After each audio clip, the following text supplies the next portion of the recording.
Hello, and welcome to our Master Gardeners program presented by Jackson County Library Services. My name is Megan, and I'm an adult services librarian here in Medford.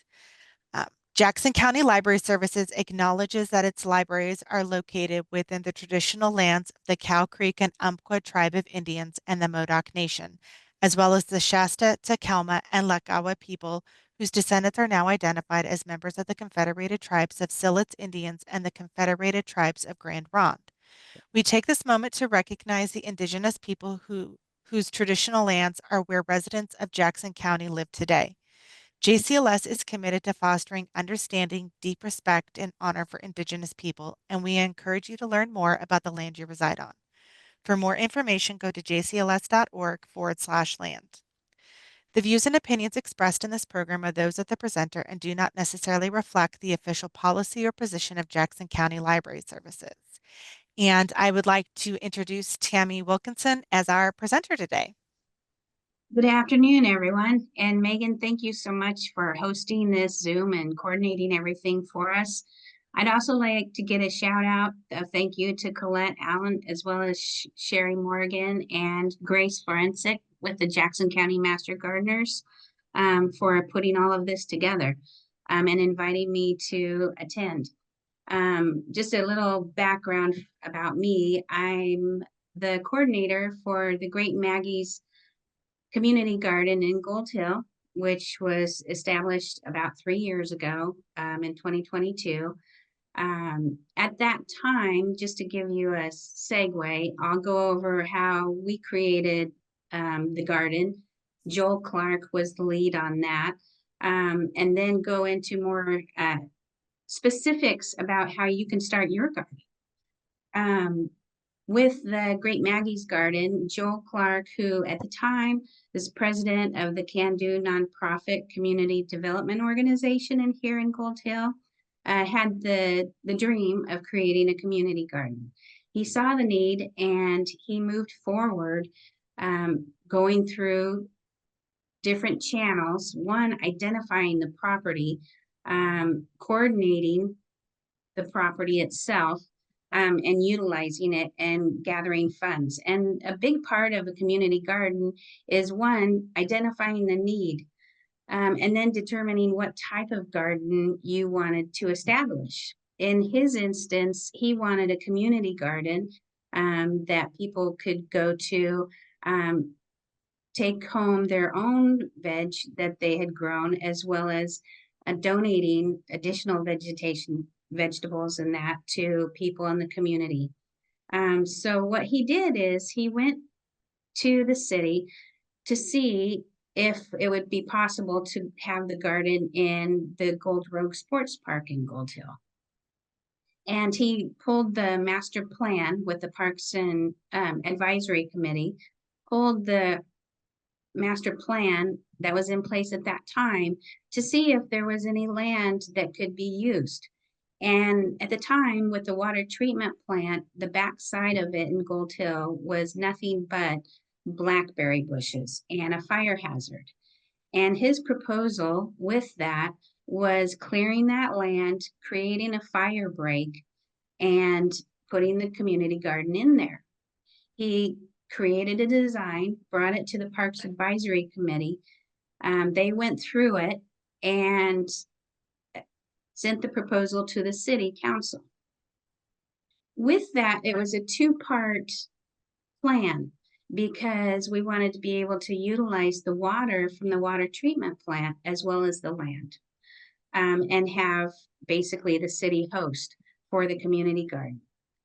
The other part of that plan that Joel put into place was going to his group at Can Do and seeing if funds could be provided to create the garden, but also that any funds raised for the garden could be under the nonprofit and checking accounts of Can Do to hold, and be able to dispense as needed, under the purview of the nonprofit. What that addressed was raising the funds, having a shelter for the funds, and being able to dispense the funds, and also management of the funds. and liaison with the city. The city, after approving those plans, gave us basically two parts that we had to have our budget was 6,500 for the community garden. And the city at that time stated that we needed 5,000 funds in the account to move forward, as well as waivers and rules and regulations for the garden and guidelines. And that we needed 4 gardeners that would commit to 2 years to work in the garden and help coordinate the garden to show a future for that garden. And that was their requirements before moving forward and breaking ground.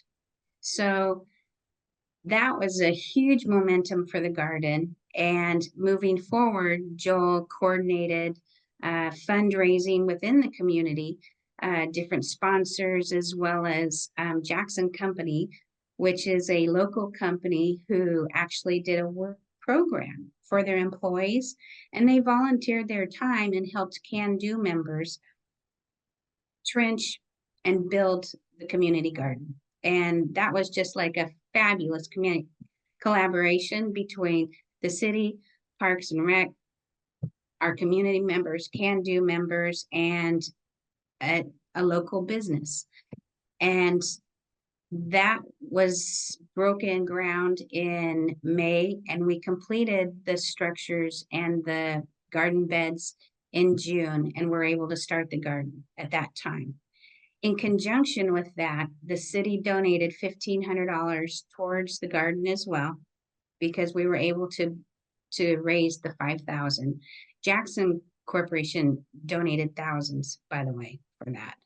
And then Can-Do members raised the rest of the funds. And also in sponsorship with local businessmen in the city of Gold Hill.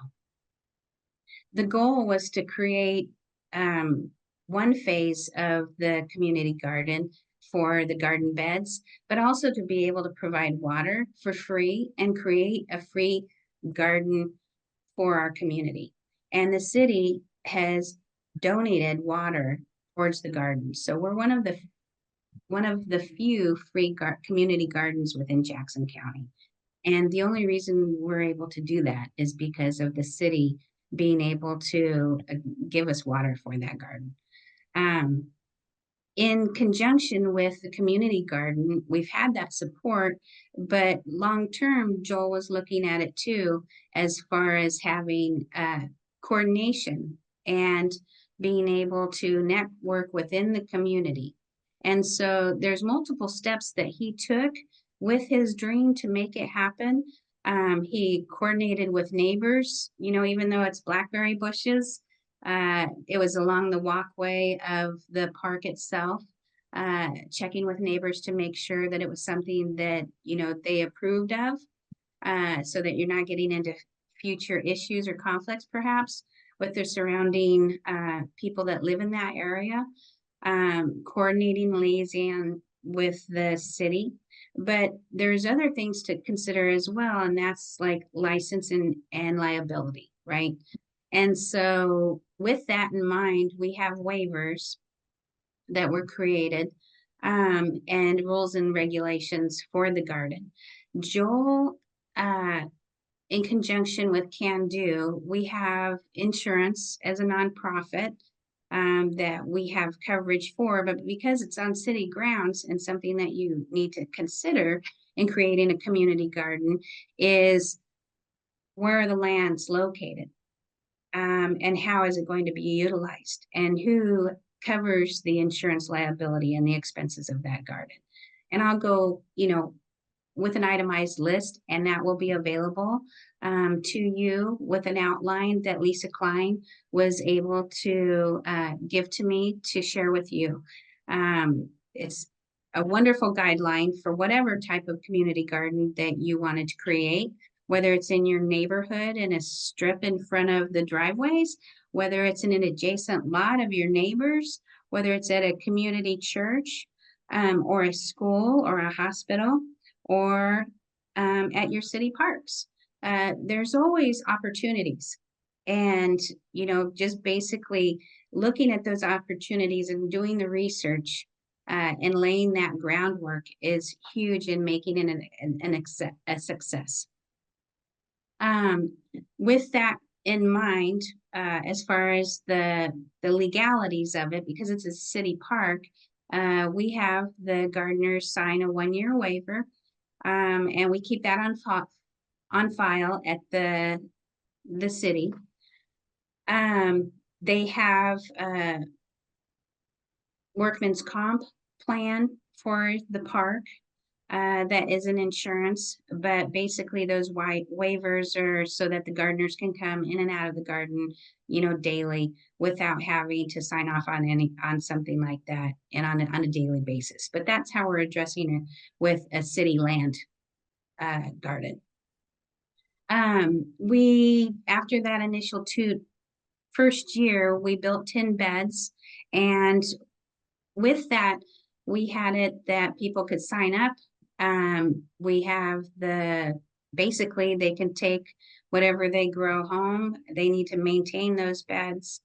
We have a secured gate and fence.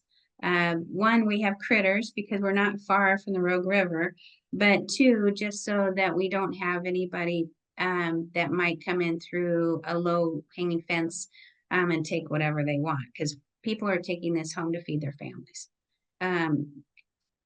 So with that in mind, we built a secure fence. It's over 8 feet high with a locked code gate. We have what we created is we wanted to less is more as far as maintenance and water usage and that. So we have timers for each of the beds that Can Do provided for the gardeners. So they didn't have to buy them. And that way they can set timers and have control over the watering for each of their beds, along with our recommendations, especially for new gardeners, not knowing how much they need to water. And we have group meetings with our gardeners 3 times a year, and we make it fun. We have fall cleanup, we have spring start, and usually in June or July, I have a get together where we do a brunch, and it's just basically everybody gets together, brings food or snacks or what have you.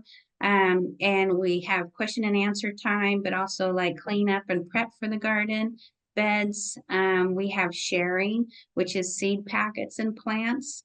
And we also have materials. We provided, for instance, wire mesh and posts if people wanted to go vertically with their gardens. We have 3.5 foot by 10-foot beds. And the beds themselves, people can sit on the ledge, and we can get wheelchairs between the beds as well. It's bark, we don't have concrete, but it is accessible with wheelchair access. That in mind, with the garden, we also wanted to be able to expand. And so the second year, we put in an additional 8 beds. So now we have 18 beds, and we have also written grants. That's another thing. If you, let's say you wanted to start a community garden at a school, there are farm and agricultural grants that you can apply to that will help you with starting a community garden in a school. The library is a big resource too, as far as on their computer system for going in and looking up grants with different nonprofits. Just Served is another online service that helps with volunteers, people that are looking to volunteer in their community. You can sign up with Just Served, and they will help you network with whatever your skills are in your community for different volunteer projects. They will also help you with fundraising and grants. There are, for instance, 4-Way Foundation. We received a $4,000 grant 2 years ago from 4-Way, and that was specific for infrastructure for the garden, and they were wonderful. We wrote the grant. We had some funds remaining after building the additional 8 beds and doing the drip lines and sprinkler systems and that. and we had some surplus money left, which had contacted them to return. And they said, no, we love what you're doing. Continue and keep those funds for the following year. So networking with grant opportunities can be a huge way of getting your garden established. And they have, for instance, with the Master Gardeners Association in Jackson County, they have the community garden uh, committee, and that's a huge resource for getting questions answered, and troubleshooting on how to start a garden.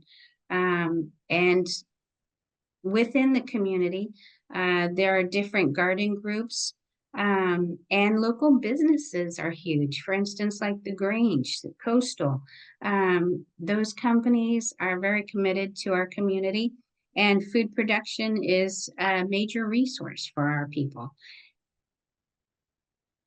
Giving ideas as far as grants, resources, businesses. Some people want their employees because they get employee credit, let's say, for volunteering for a community garden. And then also tax write-offs. You know, that's a consideration for a lot of businesses as well. Typically, you want to approach people in October and January. February is a big time as far as people are concerned, first part of the year when they get initial grants. Banks, Rogue Federal Credit Union is another one. Evergreen Bank is another one that are grant opportunities. Just to name a few. And that's the exciting part, because it's not something that necessarily you have to outlay those funds in order to create that community garden. You know, your city council, your city itself may have funds that they may contribute. For instance, like Gold Hill, it's a small community and there are not a lot of resources, but yet they were able to, contribute $1,500 towards our garden. That's huge. And it all adds up. So basically, having that in place, and Joel moving forward, Joel Clark, he's huge. That's the only reason it got started at that time, particularly was with Joel Clark and Can Do, and working with the city and making it happen. If you don't ask, it doesn't happen, right? So you definitely want to ask. See what kind of gardens, talk with your community, see what needs your community has, and what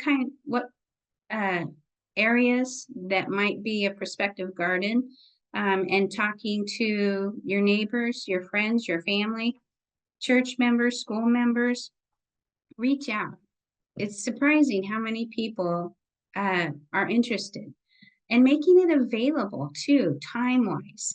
If you have it with a volunteer program where you're only going to do, let's say, like a weekday, you're not probably going to get that many volunteers that are able to come because they're working during the week.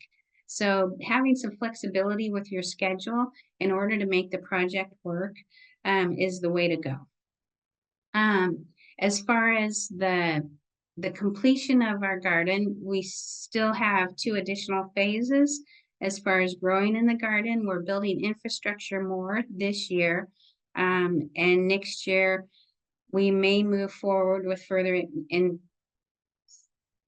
bed development and expanding the fence line. Because at this time, we do have a waiting list of gardeners that want to participate with our community garden. With your garden, and I'll segue to that, you want to have phases, right? And the phases that you want to, because you don't want to jumpstart it. We kind of did. What happened is Joel had the dream. We followed up with volunteers and helped build it. And then after we built it, we're like, we've got the gardeners and we've got the board with our nonprofit Can Do, but who's going to coordinate it? And so, that was a thing that we kind of, chuckled about at the time, because we had all these, we had a project lead, we had volunteers, we had gardeners, we were ready to roll. planting. We got everybody planted, and then Joel and I looked at each other and we're like, well, who's going to coordinate it? So, yeah, uh, with him, and definitely support, then I went ahead and volunteered to coordinate. And that's just how we kind of fell into place. So I highly suggest you get a coordinator as you're building, just to get everything lined up. But Joel was huge in making sure that everything was approved and the guidelines were in place and we had a good master plan for the garden moving forward. And it has been a great success. The city of Gold Hill has gotten so much great feedback from the community garden, people just walking by. We have a giving basket on the outside of our gate that we put produce in, but we also take additional vegetables that have been produced and flowers and seed packets and that, and we give them to the food pantry in Gold Hill at the IOF Hall. And the feedback that we've gotten has been phenomenal, and we just want to build on that. We also have fruit trees in our garden. That's for everyone. I wrote a grant, and Cersei's Society is a phenomenal group. And they gave us a grant for pollinator plants 2 years in a row. We've received that. And we've grown pollinator plants for 2 years now in the garden and given out seeds. And the master plan is we plan on planting seeds and additional starts from our base pollinator garden throughout the sports park. And also we've gotten the city manager, Lily Morgan, she's agreed and wants pollinator plants outside of City Hall. So we're going to be, once they've got more in plan with the updated master plan with our parks, we'll be able to move forward with those gardens.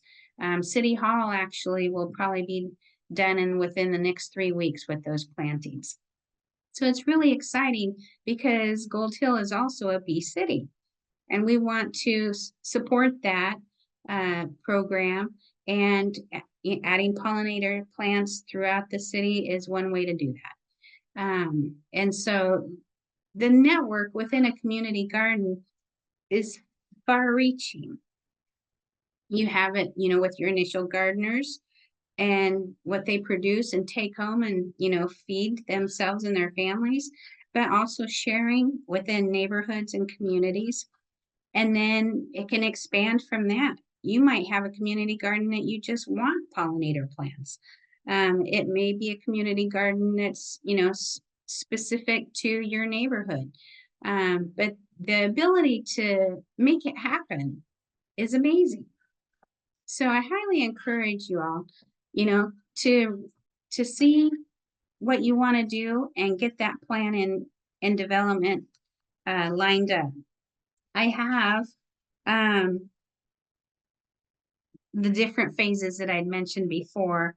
And what you want to do is identify, make sure what the need is, what you want to do with it, and where do you want it to go. This is not something that you want to invest in and have it only survive 1 or 2 years. You want this to on-go and grow over the years. And you might even segue, like we did, into pollinators, in addition to, the vegetable gardens and the fruit trees and that. So keep the mind open, because it's amazing what can come of it.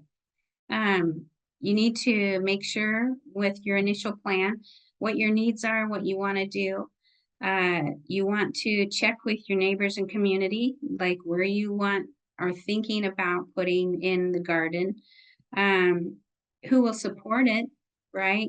You need support. You need people that are committed to make it happen, volunteers to build it, but also gardeners to till it.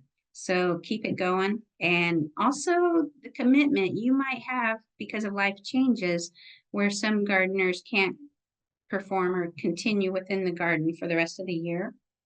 So that's why it's always good to have backup gardeners or people that maybe on a waiting list for the next phase, and move them in sooner than that, to fill those needs. Who's who's willing to put in the time and the hours, also creating a plan for teams.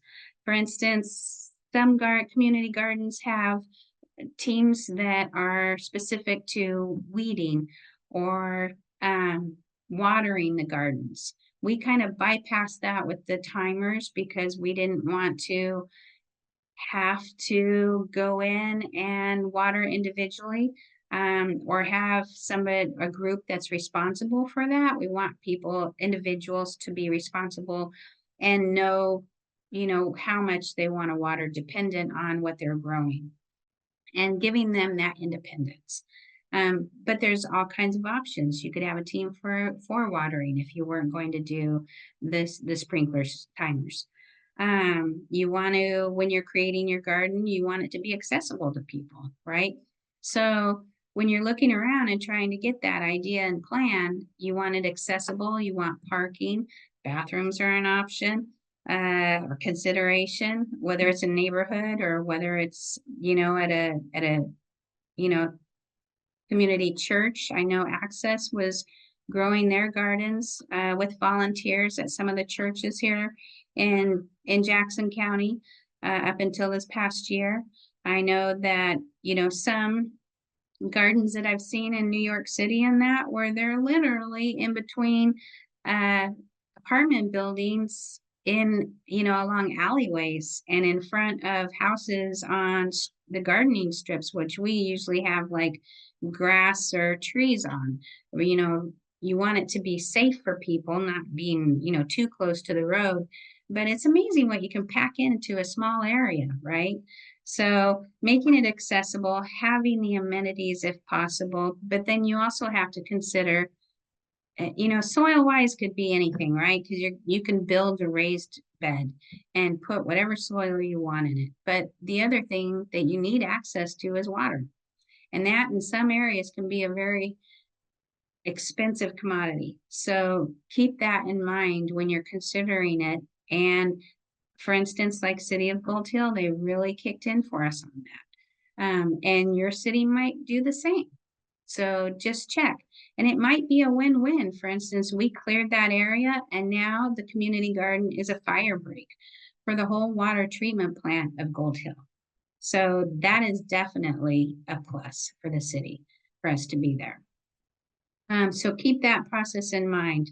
As far as getting that permission, liaisoning, whether it's with the city or whether it's with the school, or the business even. It could be a business parking lot area that they might have. And, that might be an opportunity.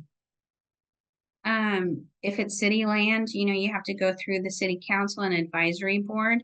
You want to make sure that you have waivers in place, just to cover all the bases. As far as the funding, having an idea of if you're raising funds, how are you going to manage those funds in a safe and equitable way where you don't have one person that's controlling those funds. You want to have three or, two people at least on the account or a board. It could be informal or formal, but you want to have at least 4 people on a general board. Whether you have officers in that is one thing, or it could be just, 4 people on a committee. But you want to not have one person have to be responsible for that. And the ability to vote as a group, right? And determine, okay, if we have X amount of funds, what are we going to utilize for this next year? And how is that money being managed? Especially when you're getting donations. And that's the other thing as far as networking with businesses and that. They're looking at a tax write-off and having the capability of giving them the receipt for that write-off for a donation is huge. And networking with different companies too. You would be amazed at how giving people are when it comes to raising funds. and asking. Some people are afraid to ask. And honestly, if you don't ask, I love this phrase, it's always a no. Ask. When you get those funds in place, whether it's for donations for materials or for the infrastructure, sometimes you can get grants with matching funds. It's always nice when you have some funds already in place because certain grants will contribute up to that amount, but showing that you've already gotten the ball rolling is huge. It makes them want to contribute because they know that you've got that infrastructure in place and you're working towards that final goal. As far as uh, donations and contributions, sometimes, for instance, what we've done in the past is the city sends out utility bills and flyers. Sometimes they'll allow us to put notes in the flyers, letting them know about certain events that are coming up. But also if we're looking for volunteers or if we're looking for, as far as like, excuse me, events or volunteers for working in the community garden or events in conjunction with the community garden.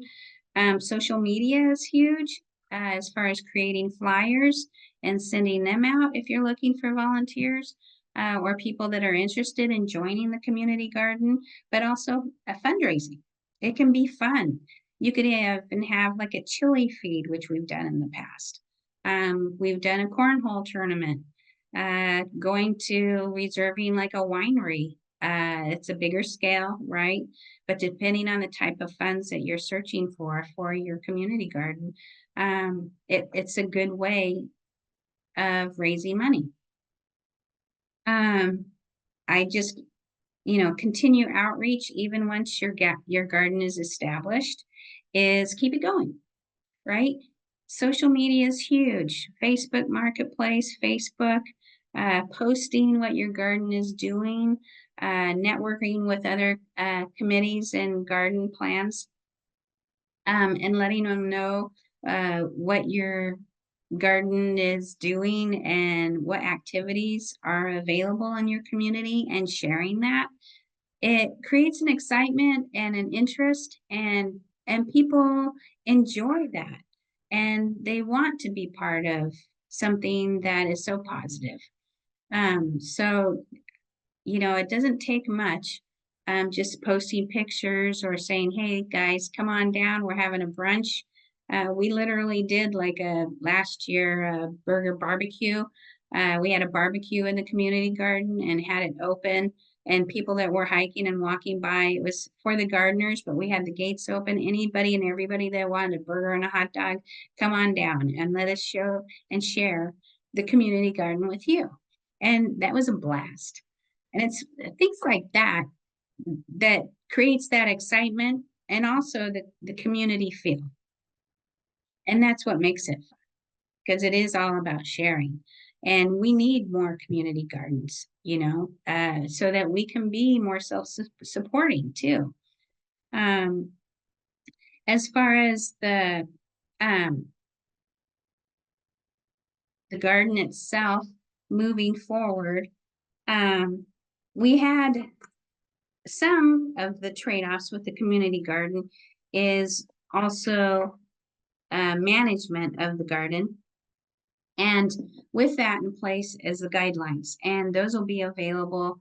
Megan will be able to share that with the garden outline, but garden guidelines, I will also share the waivers that we have. I'm all about not having to reinvent the wheel, and anything and everything that you can use that we've already got for planning or designs, I'm willing to share. Not to say that you have to build raised beds. Some of our beds are in the ground.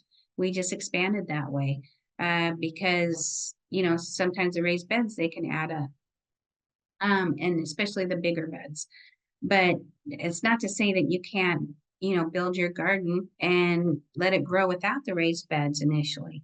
That in mind, when you're doing the planning, I also have Lisa Klein, who is with the University of Georgia. She does also, aside from the Master Gardener program, she does amazing YouTube videos on growing your gardens, whether they're communal gardens or not. And she allowed me to use her slides, which will be shared. Um, and it just gives basic steps by, on how to create a garden and outlining what kind of plan you want for your garden. Um, as far as the creating leaders, you need a group that will want to be able to commit for at least 2 years in the garden. Um, again, you're going to want a space that's safe for your people, uh, has expansion if you wanted it to grow. You want to have access to water and sunlight. I mean, seems simple things, right? But having a good base for your garden to start is going to make it successful. And having the team behind you, whether friends, family, neighbors, community, getting together and making it happen as a whole. You need to make sure that legally and liability wise, you have those bases covered. Developing the master plan, getting funding, and getting that in place, and having a committee, or either neighborhood committee, or if you're working through a nonprofit or the city, getting that board on, so that they can have purview and help.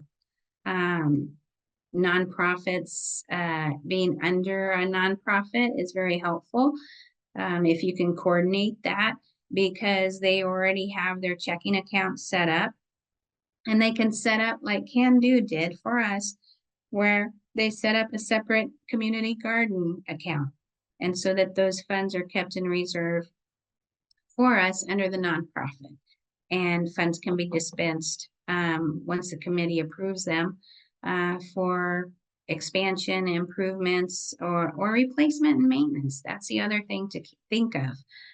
That's something that we have been working on addressing. For instance, with our city of Gold Hill Park, Can Do has been a large part of building infrastructure from bathrooms to the skate park, in conjunction with sponsors, volunteers, and businesses over the years. Can Do's been in effect since, well, for 23 years. I think we're on 24 now.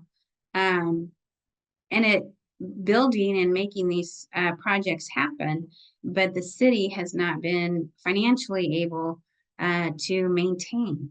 And so now Can Do circling back, and looking at raising additional funds, and is in the process of maintaining some of those structures. So that's one thing to consider too, as far as your garden is, having additional funds for the next year or for replacement. Things break, uh, piping, timers die over time. Just keeping that positive outlook that, hey, you know what? Having some additional funds just gives you that cushion to be able to invest in a better future for the garden. Um, we have our rules, which we'll also have attached. Megan, I'll send those so that she can share that with you. And basically, keep in mind as far as signage in your garden, so that people know as they're walking by, how they can sign up to become a gardener. If they wanted to donate, having signage, on the peripheral area of the garden. So people that, hey, might want to see things continue and be able to add some funding, making it easier for those people to be able to commit and donate. So that's a big thing as far as signage, letting them know. Also, keeping in mind, having like a community board for the gardeners uh, has been a huge resource for us. We got a shed donated, and Joel donated it. And having a communal library, we have gardening books available. We have a common use tools for everybody. We have a bulletin board, so if people are traveling, they can put a note and say, "Hey, pick my tomatoes. I'm going to be gone for a month, and if you would keep an eye out and just make sure my timer's working." Coordinating with, you know, uh, your fellow neighbor gardener or with the team lead for the coordinator or the coordinator of the garden. It's all about communication and sharing.